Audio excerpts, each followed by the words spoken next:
दर्शकबिन्द तपाईहरुलाई हार्दिक स्वागत गर्न चाहन्छौं। राप्ती दर्पण टेलिभिजनको चिनारी कार्यक्रममा छौं। हामी आज आइपुगेका छौं बुटवलमा र यस जिल्लामा रहेका विभिन्न कार्यालयहरूको जानकारी दिने क्रममा अहिले हामी लुम्बिनी प्रादेशिक अस्पतालमा छौं र यस अस्पतालका medical superintendent doctor Indra Dhakal हाम्रो माझमा हुनुहुन्छ। केही जानकारी दिनको लागि यस अस्पतालको बारेमा सरलाई स्वागत छ। धन्यवाद। सर आएको कति भयो? म अब लुम्बिनी प्रादेशिक अस्पताल त म लगभग 60 सालबाटै यहीँ छु। मेसुको दायित्व पाएको चाहिँ मेरो 8-9 महिनाको अगाडि भएछ। धेरै वर्ष भयो तपाईँ यस अस्पतालमा रहेर काम गरिरहनु भएको छ। वर्तमान अवस्थामा हेर्दा अस्पतालको के छ, के गर्दै हुनुहुन्छ, कस्तो काममा होल टिम व्यस्त भएको अवस्था हो? भनिरहनु पर्दा हाम्रो 100 वर्षभन्दा पुरानो इतिहास बोके हस्पिटल हो यो। यसको प्रदेश राष्ट्र जब संघीयतामा गएर प्रादेशिक संरचनामा गए पश्चात लुम्बिनी प्रदेशले यसलाई अपनत्व लिएर पहिलाको अञ्चल अस्पताललाई जब लुम्बिनी प्रादेशिक अस्पतालमा रूपान्तरण गरियो, यसको विकास क्रमलाई हेर्ने हो भने त्यस पछाडि चाहिँ यसले चाहिँ एउटा फड्को मारेको देखिन्छ। विगत 4 वर्षमा हाम्रो हस्पिटलको भौतिक संरचना, सेवा, गुणस्तर लगायत सम्पूर्ण सेवाहरूमा चाहिँ अहिले चाहिँ हामीले चाहिँ व्यापक रूपमा चाहिँ यसको सेवाको जुन दायरा छ त्यसलाई बढाएर लिएर गएका छौँ। सर अस्पतालमा धेरै के समस्या देखियो भने मेन पावरका कुराहरू, जनशक्तिका कुराहरूको अभावले गर्दा पनि राम्रो सेवा दिन सकिएको छैन भन्ने कुरा पनि छ। यो हाम्रो अस्पतालमा लागू हुन्छ कि हुँदैन, के छ? एकदम सही कुरा बोल्नुभयो। हामी अहिले लगभग 680 बेड सञ्चालन गरिराखेका छौँ हालको अवस्थामा। हामीसँग स्वीकृत दरबन्दी 300 हस्पिटलको बराबरको स्वीकृत दरबन्दी छ। त्यसमा केही चाहिँ प्रदेश सरकारले चाहिँ हामीलाई करारमा दिएको छ। हामी चाहिँ अधिकतम कम जनशक्तिमा अधिकतम सेवा दिइराखेका छौँ र यो समष्टिगत रूपमा अधिराज्यभरिको धेरै हस्पिटलहरूमा अहिलेको एक्सपान्सनको क्रममा भोग्नुपर्ने दुईटा कुराहरू हस्पिटलको के छ भन्दाखेरि एउटा हस्पिटल स्वयं यो रेगुलर अपडेट भएर गइराख्ने एउटा मेकानिजम भए संस्था हो। स्वास्थ्य प्रणाली जुन बिरामीलाई गर्ने उपचार पद्धति र यसमा प्रयोग हुने उपकरणहरू हरेक साल नयाँ नवीनतम उपकरणहरू आउँछन्, नवीनतम प्र्याक्टिसहरू आउँछन्। त्यसले गर्दाखेरि हस्पिटल हरेक साल अपडेट हुँदै जानुपर्ने हुन्छ र समयक्रम रूपमा उपचार पद्धति अपडेट हुँदै जान्छ एउटा। र दोस्रो के हुन्छ भन्दाखेरि विभिन्न विशेषज्ञ डाक्टरहरू भएका डाक्टरहरूले नयाँ विशेषज्ञताहरू अपनाउँदै गर्दै जाँदाखेरि नयाँ सेवाहरू क्रमिक रूपले स्वतः रूपमा थपिँदै जान्छन्। तर जनशक्तिको जुन तेरेज हुन्छ त्यो चाहिँ कन्स्टेन्ट त्यही रहने भए हुनाले त्यो समस्या चाहिँ अहिलेको अवस्थामा चाहिँ धेरै जसो हस्पिटलमा छ र हामी पनि त्यो समस्यामा छौँ। अस्पतालले विशेष कस्ता सेवाहरू अहिले दिइरहेको अवस्था छ बिरामीहरूलाई, सेवाग्राहीहरूलाई सर भनिदिनुहोस्। नेपाल सरकारबाट दिनुपर्ने जुन माथिबाट आउने भर्टिकल प्रोग्रामहरू जस्ता एचआईभीका बिरामीहरू भए, डर्स भए, आमा सुरक्षाका कार्यक्रमहरू भए, कुष्ठरोग, टिबी, त्यसपछि आएर चाहिँ यो नेग्लेक्टेड ट्रोपिकल डिजिजहरू लगायतका र एमसीएच खोप लगायतका कार्यक्रमहरू ती प्यारलल जाने भए। ती लगायत विशेषज्ञता सेवाहरूको हकमा हामीसँग लगभग सम्पूर्ण भनौँ न देशको राष्ट्रिय अस्पतालहरूमा भएको सम्पूर्ण सेवाहरू हामीसँग लगभग उपलब्ध छ। केही सेवाहरू चाहिँ हामीसँग छैन, त्यसलाई चाहिँ हामी चाहिँ चाँडै नै ल्याउने क्रममा छौँ। तीमध्ये चाहिँ हामीसँग अहिलेको अवस्थामा नभएको भनेको क्यान्सर रोगको सेवा हामीसँग छैन। हामीसँग अहिले बिचमा चाहिँ कार्डियक सेवाहरू थिएन। हामीले चाहिँ अब त्यसलाई पनि क्याथल्याबको स्थापनाको चरणमा अगाडि बढेका छौँ। एमआरआईको सेवा सुचारू गर्दैछौँ। निकट भविष्यमै हाम्रोमा एमआरआईको सेवा पनि आउनेछ। त्यसले गर्दा राष्ट्रिय स्तरमा भएका हस्पिटलहरूकोमा प्राप्त गर्ने सेवाहरू यी सेवाहरू बाहेक अन्य सेवाहरू हामी कहाँ चाहिँ छ सञ्चालन। विशेष गरी कुन जिल्लाबाट अथवा कुन भेगबाट बढीभन्दा बढी सेवाग्राही अथवा बिरामीहरू यहाँ आउनुहुन्छ?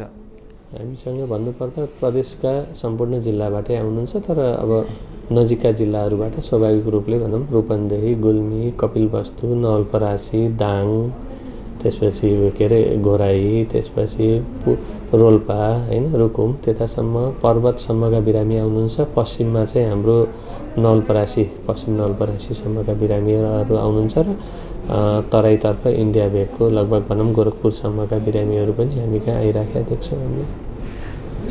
धेरै चाप पनि हामीले देख्यौँ यहाँ आउँदा। यो कोरोनाका विभिन्न भेरिएन्टहरू आउने आइरहेको अवस्था पनि छ। अहिले पनि कोरोना कहरबाट हामी टाढा भएको अवस्था पनि होइन। त्यसलाई पनि केही सोध्नु भएको छ कि छैन, के छ अवस्था? कोरोनाको पहिलो वेभ आएसँगै प्रदेशले 4वटा कोरोना फोकल हस्पिटल भनेर तय गरेको थियो, जसमध्ये प्रदेशले चाहिँ सबभन्दा बढी दायित्व पनि हामीलाई नै दिएको थियो। हामीले चाहिँ कोरोनाको पहिलो वेभमा हामीले धागो कारखानामा अस्थायी कोरोना अस्पताल बनाएर सञ्चालन गरेका थियौँ। दोस्रो वेभको बिचमा चाहिँ त्यहाँबाट हामीले आफ्नै भवनमा कोरोनाको सम्पूर्ण त्यहाँबाट हामीले यहाँ सारेका थियौँ। हामीसँग कोरोनाका आइसियु छन्, एचडियु छन्, जनरल बेडहरू छन्, हामीसँग अक्सिजन प्लान्टहरू छन्।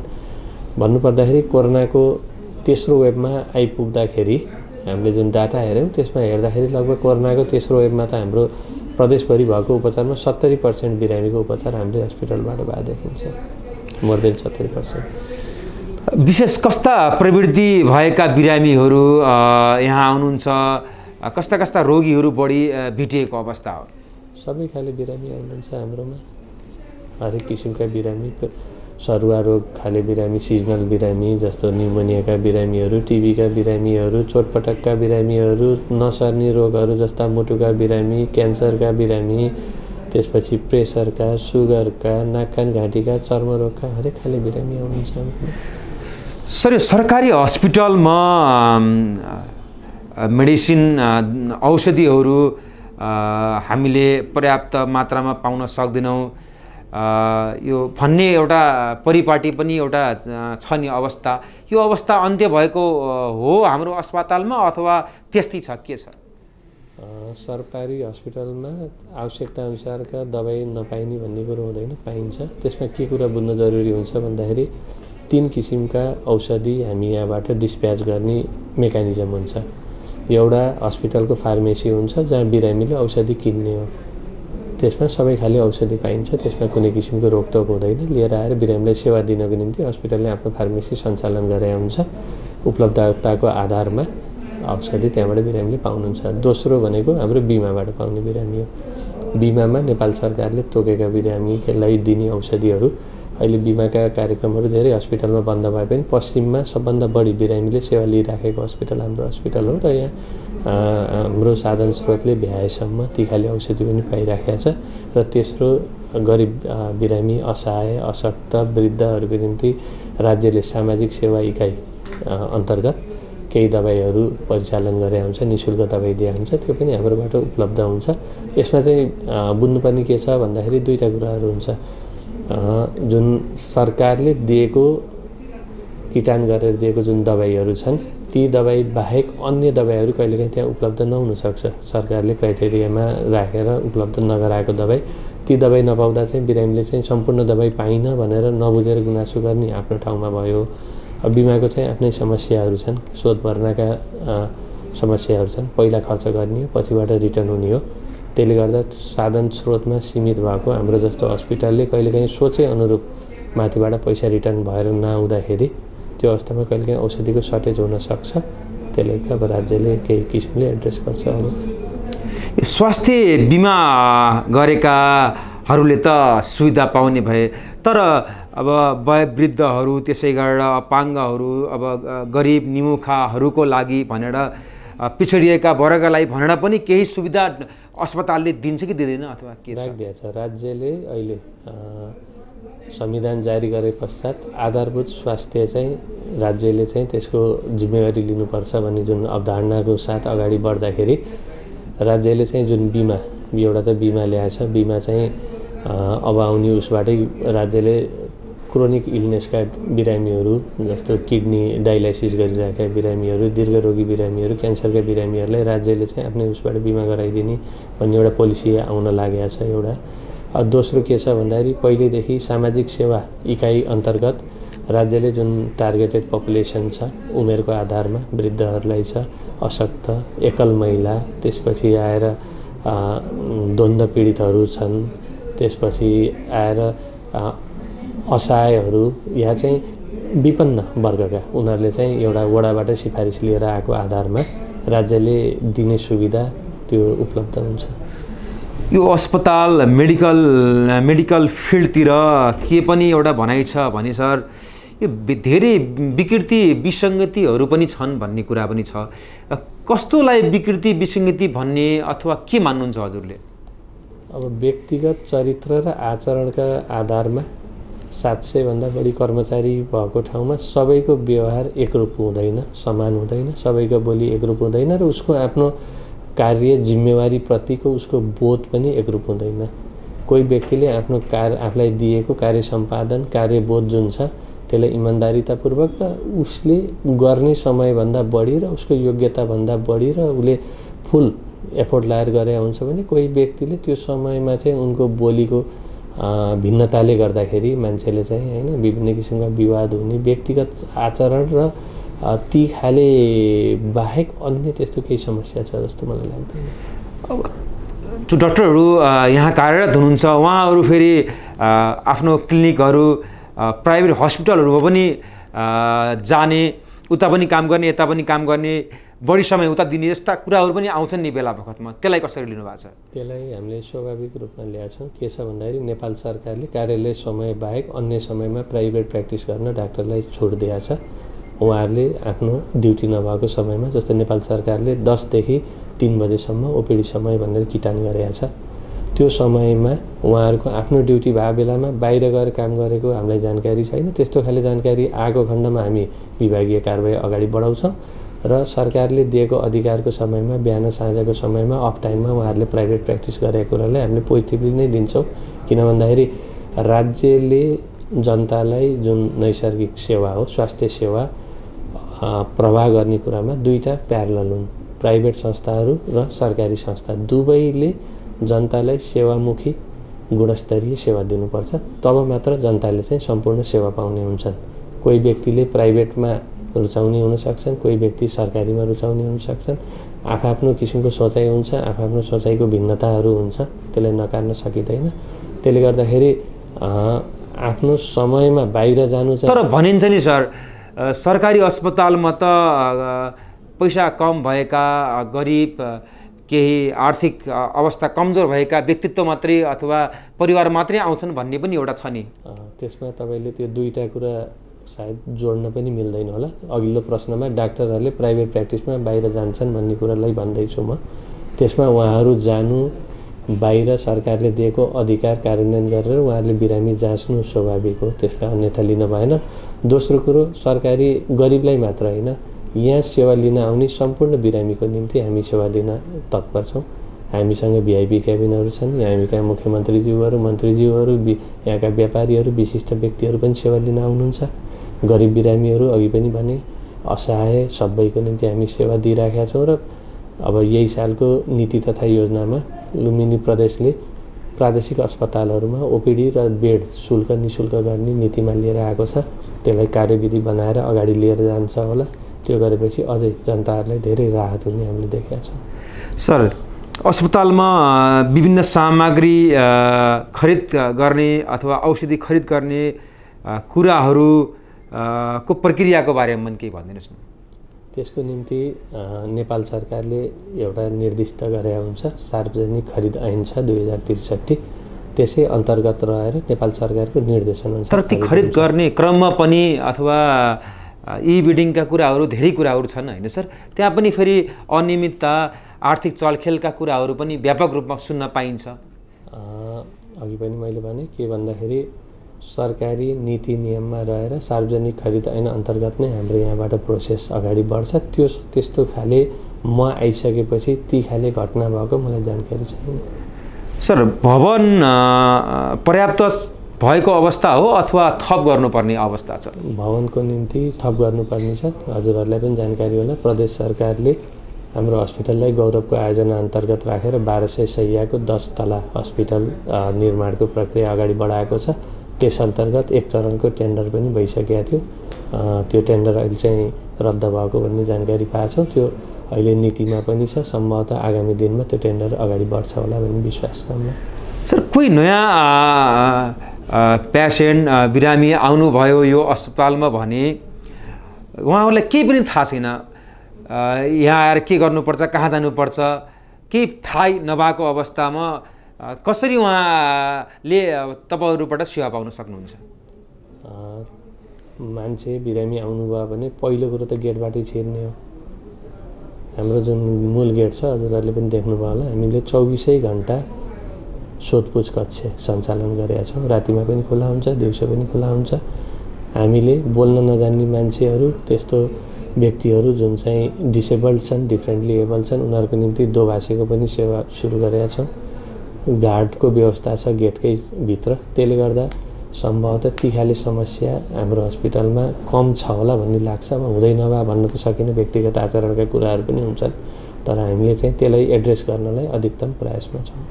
सर, हामीले देशव्यापी रूपमा देख्ने गर्छौँ, प्राइभेट होस् अथवा सरकारी हस्पिटलतिर होस्, बिरामीहरू अथवा पेसेन्टहरूको उपचार गर्दा गर्दै केही एक्सिडेन्टहरू भयो अथवा दुर्घटना भयो, मृत्यु भयो भने आन्दोलन गर्ने धेरै किसिमका क्रियाकलापहरू भइरहेछन् नि सर।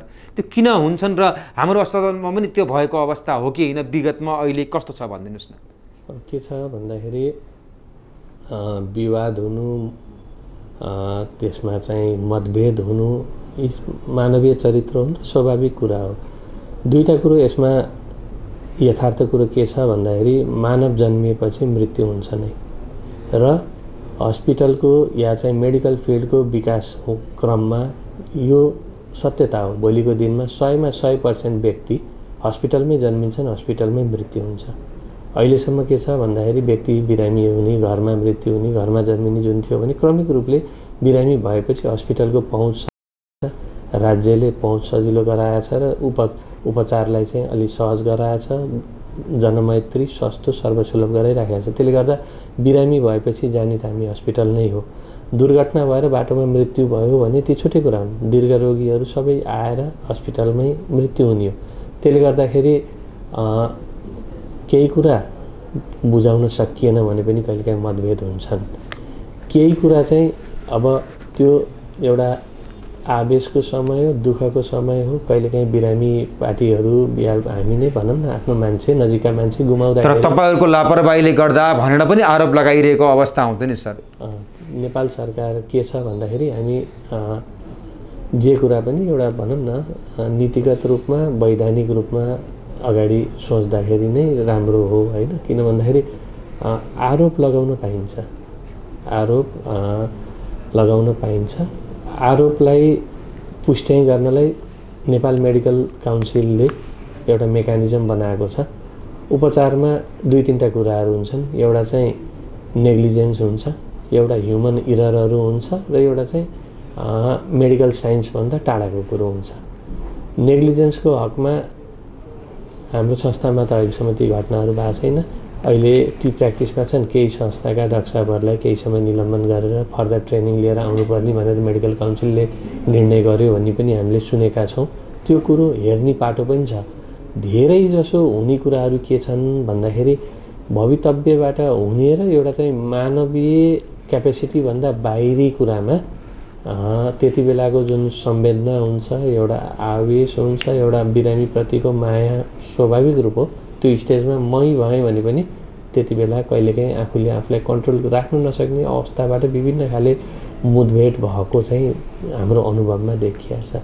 र धेरै जसो त्यसमा चाहिँ केही पाटो चाहिँ लास्टमा गएर हामी बस्दाखेरि हामीलाई एक्सप्लेनेसन प्रपर भएन, या चाहिँ स्वास्थ्यकर्मीको चाहिँ जुन बोली थियो त्यति बेला हामीप्रति रुखो भयो भन्ने किसिमको छ। त्यसलाई चाहिँ समयसँगै सुधारिनुपर्छ। हामीहरू सुध्रिँदै जाने क्रममा नै हो। त्यो सिक्दै जाँदाखेरि पोलाइटनेस, एक्सप्लेनेसन आउँदै जाने हो। त्यसले गर्दाखेरि 3टा पाटो छन्। 3टा पाटोको डिफ्रेन्ट मेकानिजम छ। तर हाम्रो अनुभवमा चाहिँ धेरै जसो मानवले रोक्न नसक्ने जुन भनौँ न मृत्यु त रोक्न सक्ने हुँदैन, त्यति बेला चाहिँ विभिन्न ती खाले कुराहरूबाट चाहिँ बढी विवादहरू भएको देखिन्छ।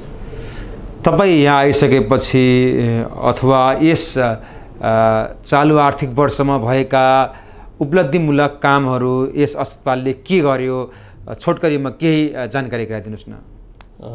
हामी आइसकेपछि हस्पिटललाई एउटा सेवा मैत्री सर्वसुलभ गराउनुपर्छ भन्ने उद्देश्यका साथ नै अगाडि बढ्यौँ र केही कामहरू भन्दाखेरि जस्तो हामीसँग 6 बेडको आइसियु थियो। हाम्रो वार्षिक उत्सवमा मुख्यमन्त्रीज्यूहरूबाट चाहिँ हाम्रो चाहिँ अहिले हामीसँग चाहिँ 40 बेडको आइसियु हामीले उद्घाटन गरेका छौँ। 19 बेडको मेडिकल वार्ड थियो, हामीले अहिले 45 बेडमा त्यसलाई रूपान्तरण गरेर चलाएका छौँ। 12 बेड हामीले इमर्जेन्सीमा थपेका छौँ बिरामीलाई सेवा सुविधा बढोस् भनेर। अक्सिजन प्लान्ट हामीले सञ्चालनमा ल्याएका छौँ यो 8 महिनाभित्रमा। 6 बेडमा हाम्रो सञ्चालन भएको डायलाइसिसलाई हामीले 17 बेडमा पुर्याएका छौँ। उपत्यकाभन्दा बाहिर हाम्रो हस्पिटलमा मात्रै हो जहाँ चाहिँ एचआइभी र हेपाटाइटिसको बिरामीलाई चाहिँ डायलाइसिसको सेवा सुरु गरेका छौँ। अहिले 3 महिना अगाडि हामीले त्यो सेवा सुरु गरेका छौँ। हामीले चाहिँ विभिन्न फाँटहरूलाई दुस्त चुरुस्त होस्, सेवाग्राहीलाई चाहिँ सुविधा पाओस् भनेर विभिन्न सानातिना कामहरू धेरै गरेका छौँ। त्यस्तै नयाँ सेवा उपत्यकाभन्दा बाहिर पहिलोपटक हामीले चाहिँ नन ट्रपिकल डिजिज युनिट सेवा सुचारू गरेका छौँ, जसमा 10 प्रकारका नेग्लेक्टेड डिजिजहरू, लेप्रोसीका बिरामीहरू, कुष्ठरोगका भयो, त्यसपछि कालाजारका बिरामी, हात्तीपाइलेका बिरामीहरूलाई चाहिँ उपचार होस् भनेर त्यो सेवा हामीले रिसेन्टली मात्र सुरु गरेका छौँ। त्यस्तै हामीले चाहिँ हाल चाहिँ अब चाहिँ निकट भविष्यमा चाहिँ हामीले क्याथ ल्याब सञ्चालनमा ल्याउँछौँ, एमआरआई सञ्चालनमा ल्याउँछौँ। त्यसको खरिद प्रक्रिया अगाडि बढिसकेको छ। ए ग्रेडको एम्बुलेन्स हाम्रो खरिद प्रक्रिया अगाडि बढेको छ। हामीले यो प्रादेशिक अस्पतालले ए ग्रेडको एम्बुलेन्स सेवा हामीले सुचारू गर्छौँ। अहिले 20 बेडमा रहेको अर्थोपेडिक्स वार्ड हामीले चाहिँ 45 बेडमा सिफ्ट गर्दैछौँ। हामीले विगत 3 महिनादेखि भनौँ न उपत्यका बाहिर भरतपुर हस्पिटलमा चाहिँ थियो त्यो सेवा। विस्तारित अस्पताल सेवा अन्तर्गत रात्रिकालीन पनि हाम्रो पेइङ अन्तर्गत चाहिँ रात्रिकालीन अपरेसन पनि हुन्छ। हाम्रो 10-12वटा रातिको समयमा चिकित्सकहरू आफ्नो अफ टाइममा आएर अपरेसन गर्नुहुन्छ। 22 बेडको पेइङ वार्ड सञ्चालन ल्याएको छौँ हामीले 3 महिना अगाडि। भन्दाखेरि धेरै कुराहरूमा हामीले सकारात्मक किसिमले अगाडि बढेका छौँ। यो रात्रिकालीन सेवाका बारेमा हजुरले भन्नुभयो नि गरेको छौँ भनेर, तर सर्वसाधारण जनताहरूको गुनासो के छ भने आरोप पनि छ तपाईँहरूप्रति दिवाकालीन सेवा राम्रोसित दिने तर रात्रिकालीन सेवा त्यति राम्रो रहेको छैन सरकारी अस्पतालहरूको भन्ने कुरा। यसमा के छ भन्दाखेरि जुन मैले पेइङ विस्तारित अस्पताल सेवा भने यसमा नेपाल सरकारले 2078 सालमा विस्तारित अस्पताल सेवा कार्यविधि बनाएर निर्देशिका दिएछ। त्यसको आधारमा चाहिँ हामीले चाहिँ रात्रिकालीन सेवा जुन विस्तारित अस्पताल सेवा अन्तर्गत सेवा दिइराखेका छौँ। सम्भवतः काठमाडौँको वीर हस्पिटल, गङ्गालाल हस्पिटल पछाडि ठुलो मात्रामा बिरामीले सेवा पाउने अहिले हाम्रो हस्पिटल काठमाडौँ बाहिरको मात्र सबभन्दा धेरै सेवा पाउने हस्पिटल हाम्रो नै हो जहाँ लाग्छ तथ्याङ्क हेर्ने हो भने। यसरी हामीलाई जानकारी गराइदिनु भयो, समय दिनुभयो, धन्यवाद दिन चाहन्छौँ सर। अन्तमा आफू एउटा अस्पतालको प्रमुखको नाताले, मेडिकल सुपरिन्टेन्डेन्टको नाताले के भन्न चाहनुहुन्छ सम्पूर्ण जिल्लावासी, लुम्बिनी प्रदेशवासी जनसमुदायलाई? सर्वप्रथम त सबै कुरा राख्ने जुन अवसर दिनुभयो त्यसको निम्ति म धन्यवाद दिन चाहन्छु। दोस्रो कुरो, हामी जनताकै सेवाको निम्ति समर्पित छौँ। सर्वसुलभ सस्तो सेवा जनताले पाउन् र 24 घण्टा पाउन् भन्नेको निम्ति हामी लागि परेका छौँ।